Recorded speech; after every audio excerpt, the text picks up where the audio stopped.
Halo, selamat malam semua. Kembali lagi di Jejak Keramat. Malam ini kita kedatangan tamu spesial, salah satu mahasiswa dari kampus yang ada di Kota Malang. Dia akan bercerita tentang pengalaman horornya sewaktu KKN di salah satu desa yang ada di Kabupaten Malang.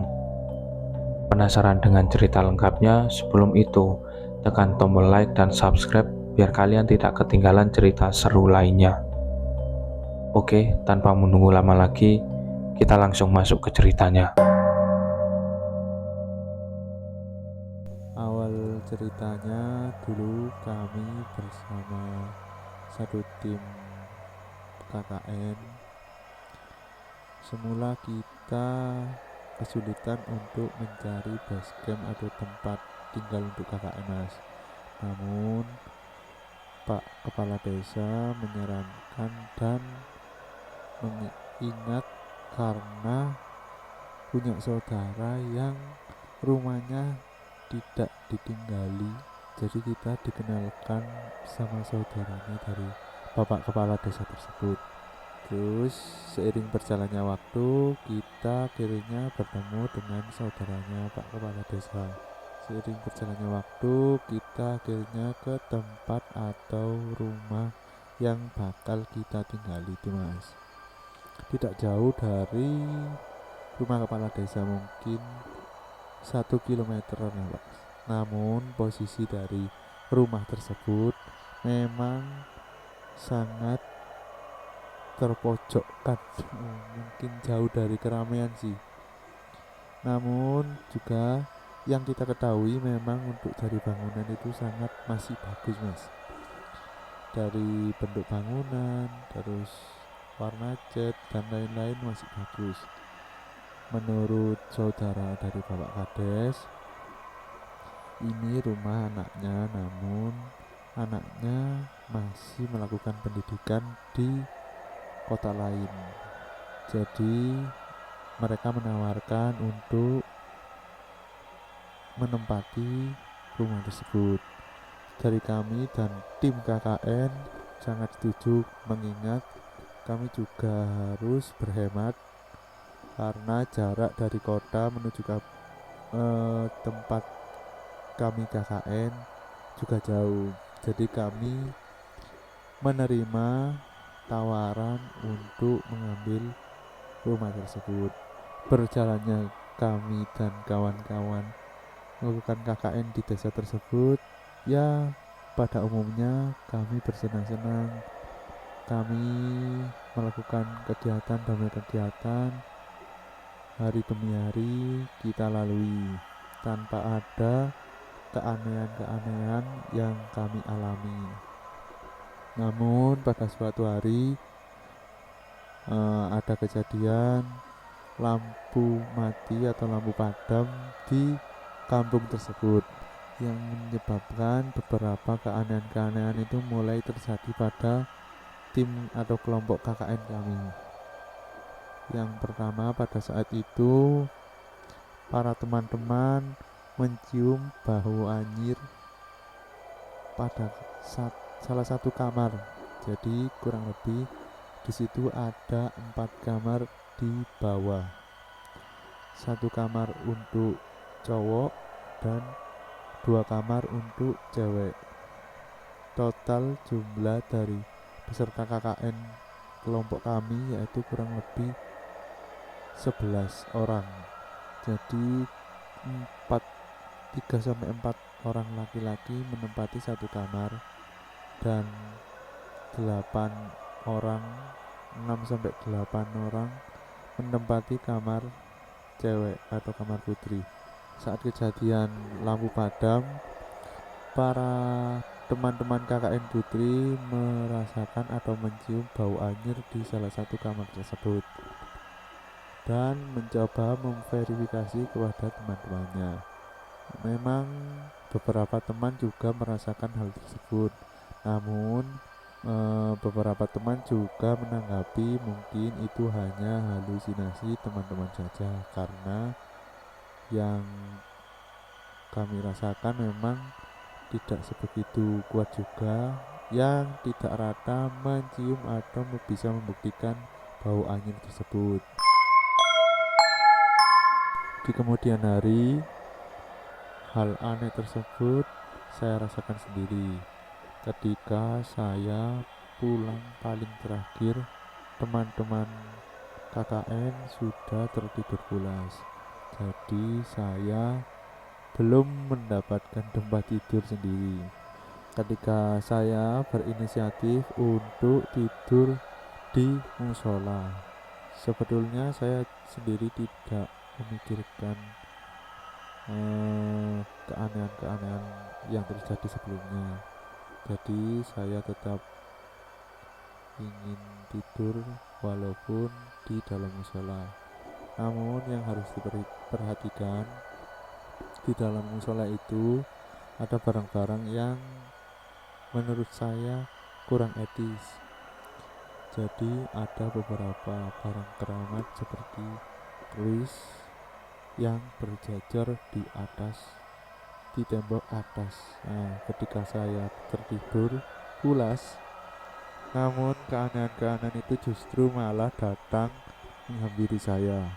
Yang pertama yaitu ada bau aroma melati yang tiba-tiba tercium oleh hidung saya.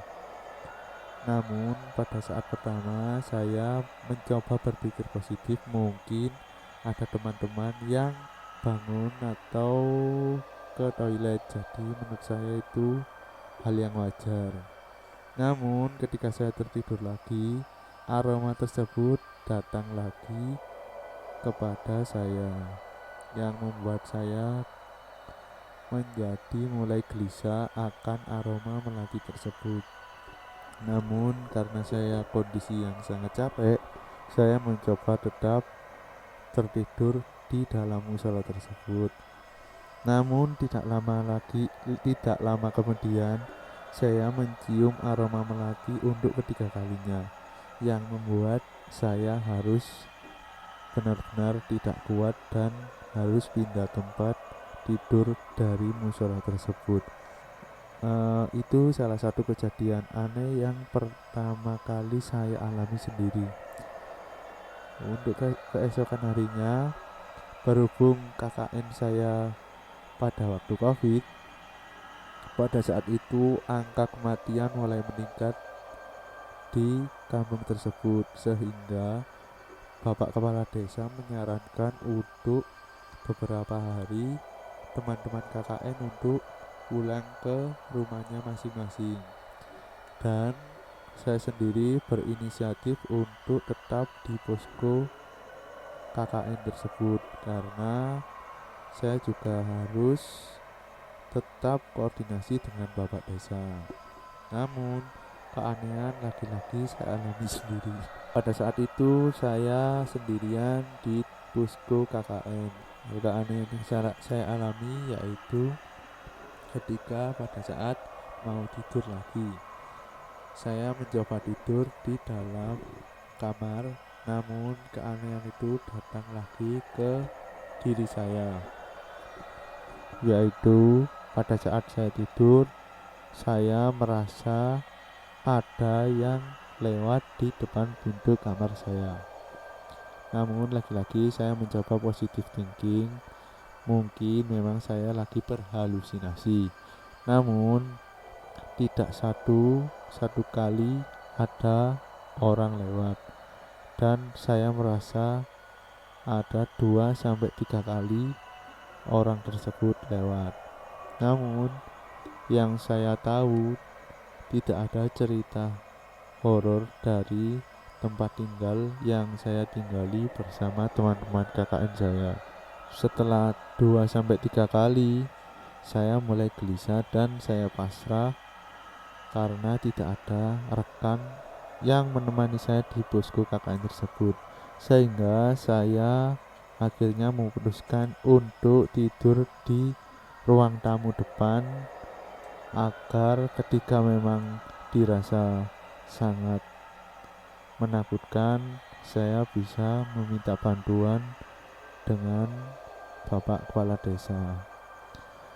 Dengan waktu yang mulai malam, saya juga mulai merasa ngantuk dan tidak lama saya tertidur pulas, walaupun pada sebelumnya saya merasakan keanehan-keanehan yang saya rasakan di kamar tersebut.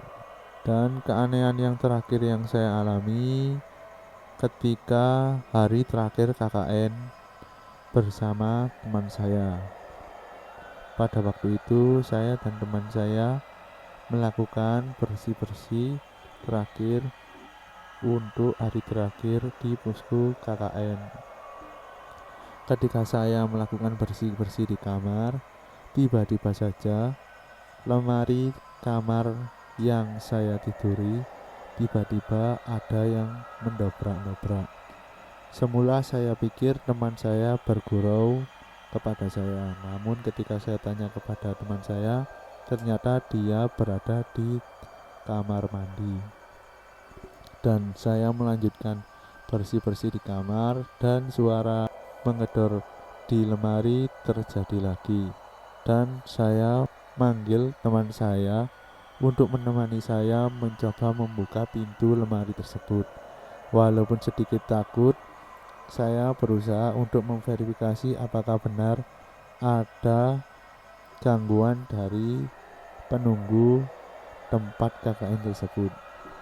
Ketika saya buka, tidak ada satupun barang yang ada di dalam lemari tersebut, yang membuat saya dan teman saya tercengang. Apakah benar memang tempat tinggal atau posko KKN yang saya tinggali ini benar-benar angker?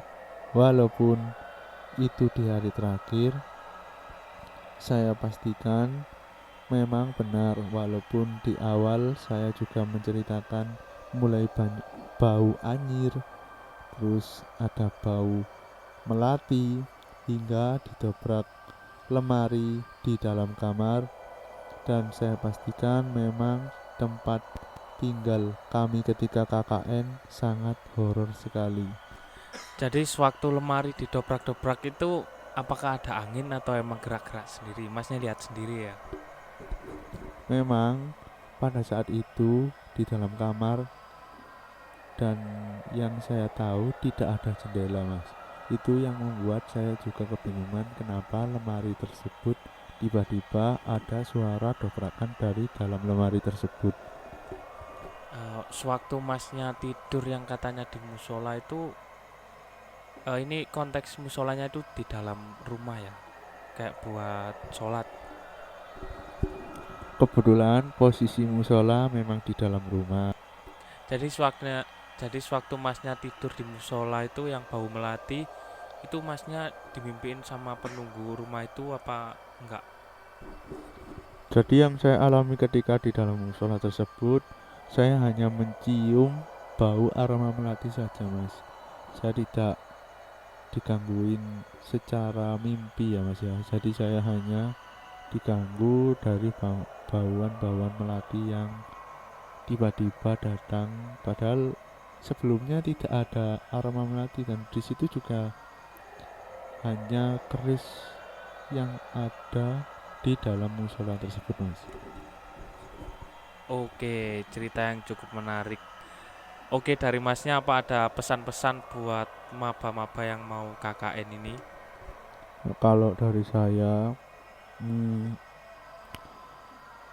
ketika datang di suatu tempat, alangkah baiknya memang jangan lupa untuk permisi ke tempat atau menunggu tersebut, karena kita juga tidak tahu di dalam rumah atau di dalam gedung atau di dalam tempat tinggal tersebut ada orang atau penunggunya. Jadi saya mempesankan kepada teman-teman mahasiswa ketika datang pada tempat tinggal yang baru saat KKN, alangkah baiknya jangan lupa untuk permisi terlebih dahulu. Oke, terima kasih buat kalian yang sudah menonton atau mendengar podcast ini sampai selesai. Jika kalian suka dengan video ini, tekan like dan share ya. Sampai jumpa di podcast berikutnya. Bye-bye.